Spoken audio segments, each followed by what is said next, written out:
Hi everyone, Velvet here, and I have some stories for you today.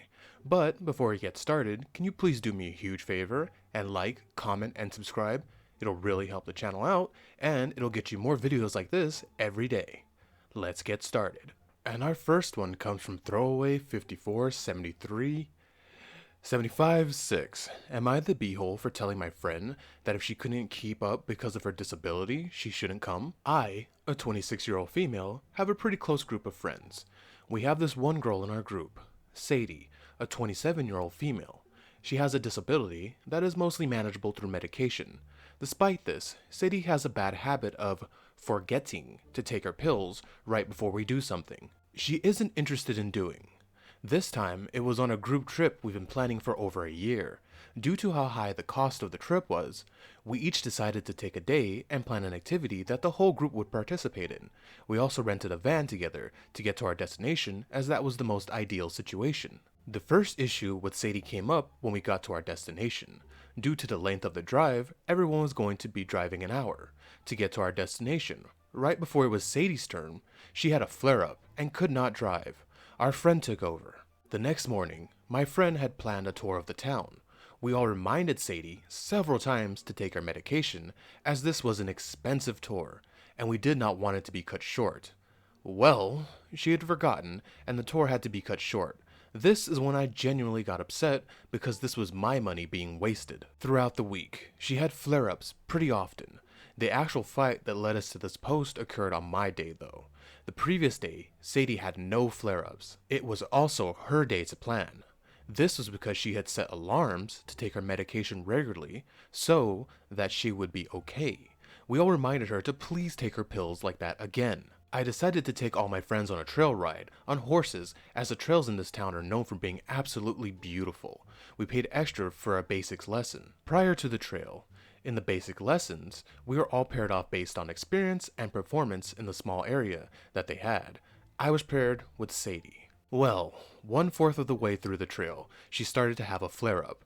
I told her that I would not be turning around as this was expensive, and that I was truly looking forward to this. She begged me to turn around. Finally, the ranger told us that I had to turn around with Sadie, as she was my partner. In the car, I told her that she knew how important this was to me, and that she just should have taken the pills. She told me that I was being ableist, and I didn't know what the pills did to her. We got into a huge argument in which I said, if your disability can't take being a good friend, then maybe you shouldn't come on these trips anyway. While I agree that it was harsh, I didn't think I was in the wrong considering that she had cost us so much money over the years for simply not wanting to do something. My other friends agreed that Sadie is inconvenient at times, but I should have been more sensitive to her condition. I'm honestly torn on whether to apologize or not. Edit. After reading almost every comment, I spoke to Sadie on the phone and apologized for the harshness of my tone. I tried to ask for more details on the medication she takes and her condition in general. But she said that she doesn't share any of that information with anyone but her closest friends, and the symptoms can sometimes be embarrassing. I completely understood this and did not push further.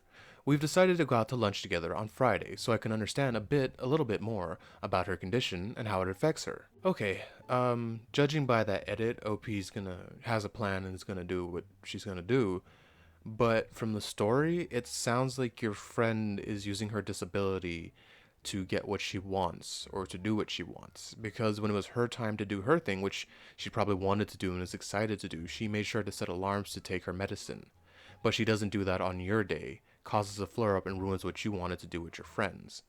Honestly, OP, it sounds like if I knew someone like that, I would cut them off. But if you can't, I would leave getting to them to like easy things like going to a restaurant or something like that, and I would stop inviting her on these big trips because it sounds like she's just kind of ruin it for everyone, and only wants to think about herself. Also, her using her disability again to get out of things. So she blames her disability for ruining your thing.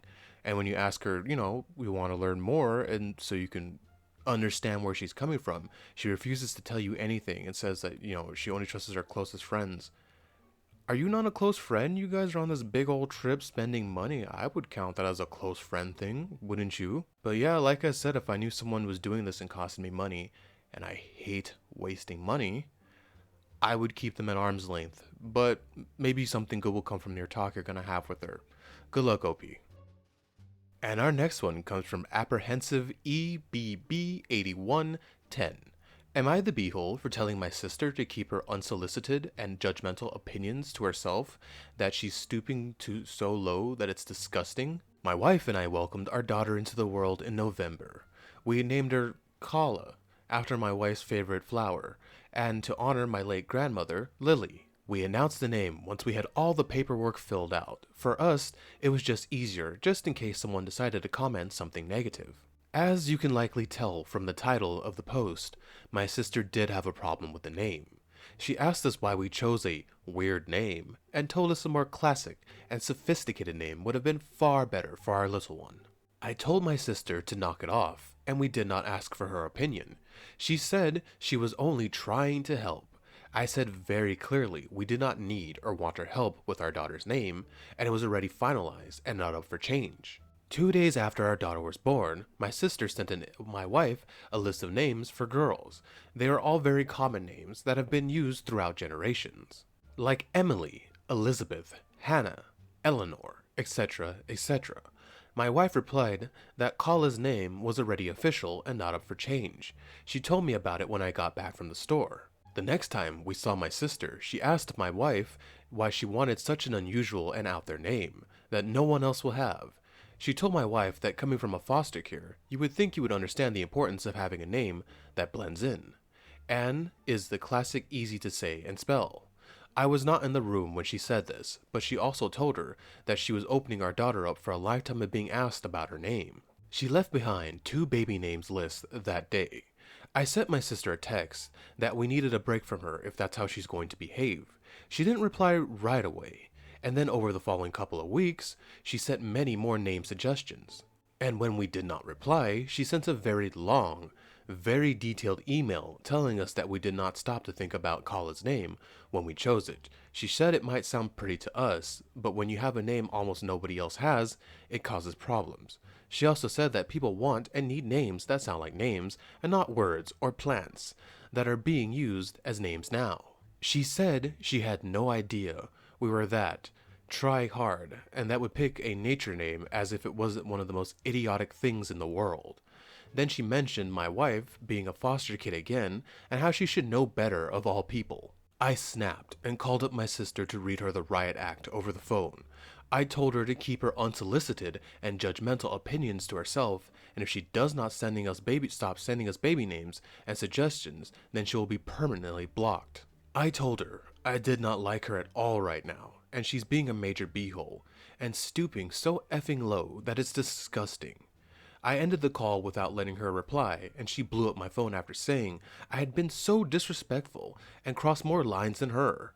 Am I the beehole? Hi, OP. I'm gonna say you're not the beehole, and I like her at the end that you crossed so many lines than her. So she admits she crossed lines, and she knew she was crossing lines, and yet she still kept going after you guys told her to stop, and the name was the name.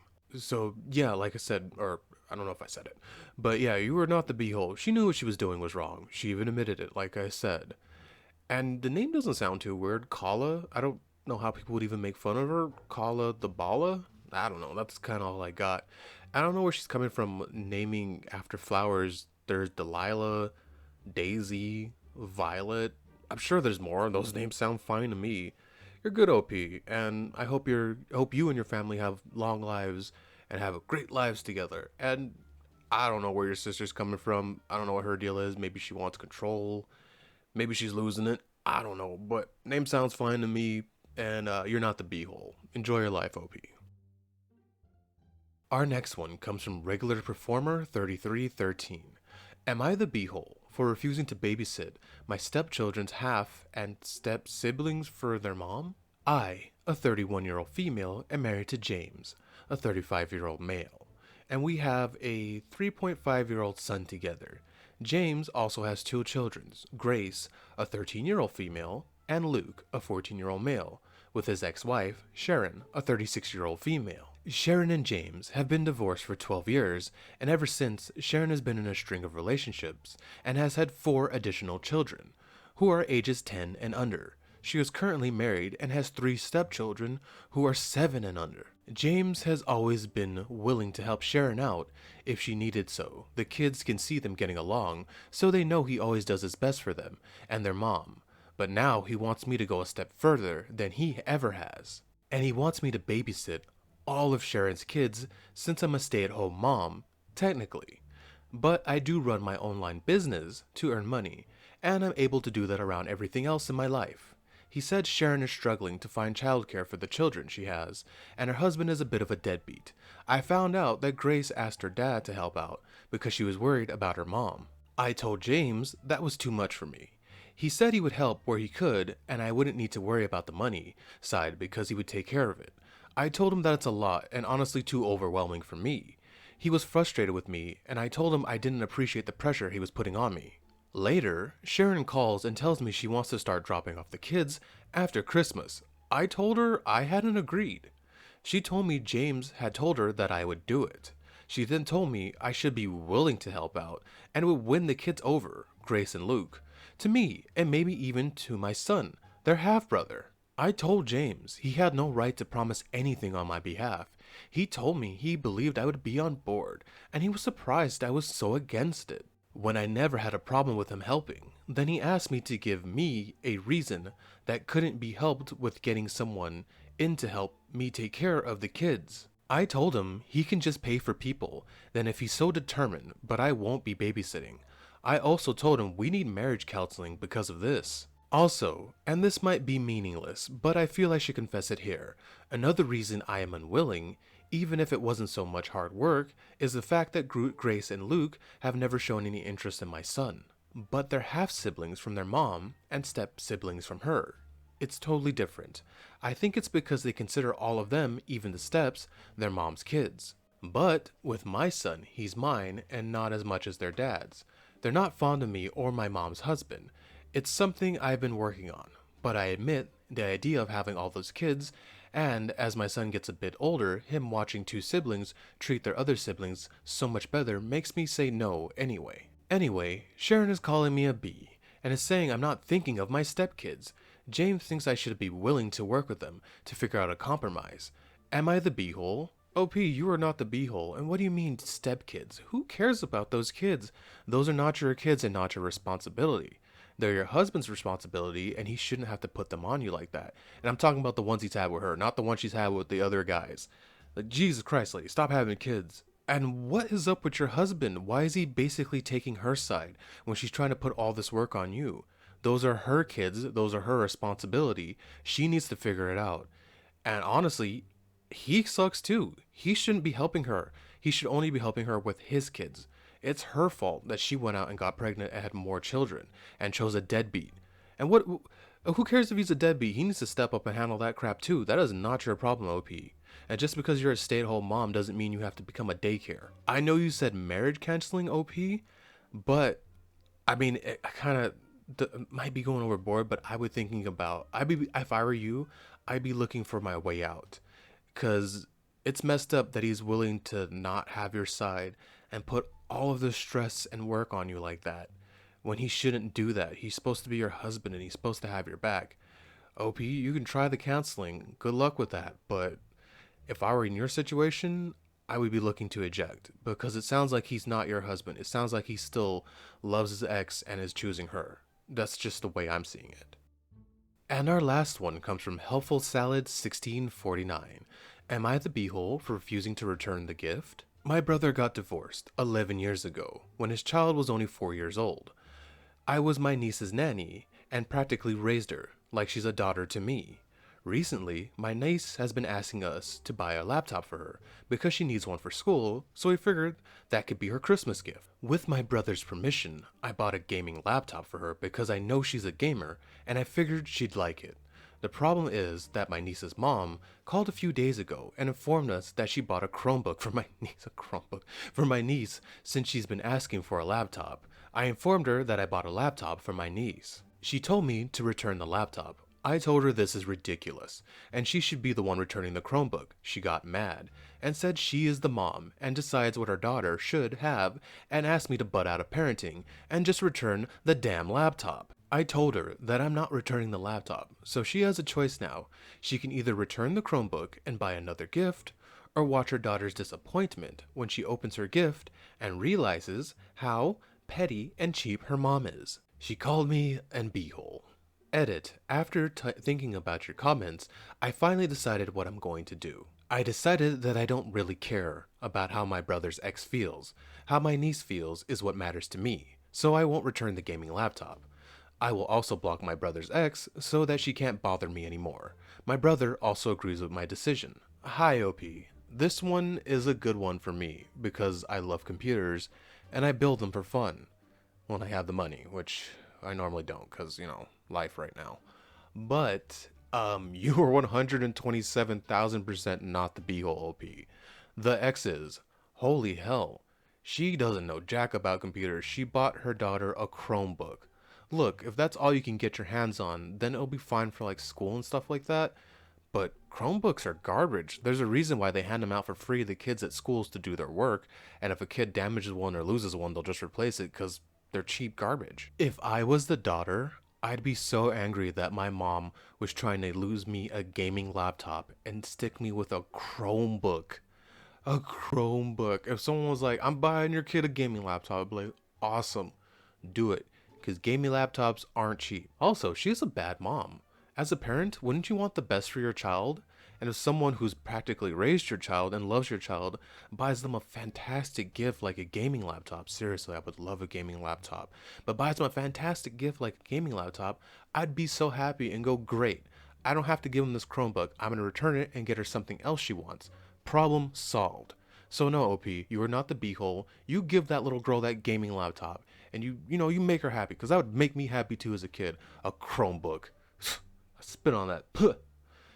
OP, yeah, you're not the beehole. Keep doing what you're doing. That lady's crazy. Thank you so much for staying with me to the end of this video. Can you please do what I said in the beginning and like, comment, and subscribe? It will really help the channel out, and it'll get you more videos like this every day. Velvet out.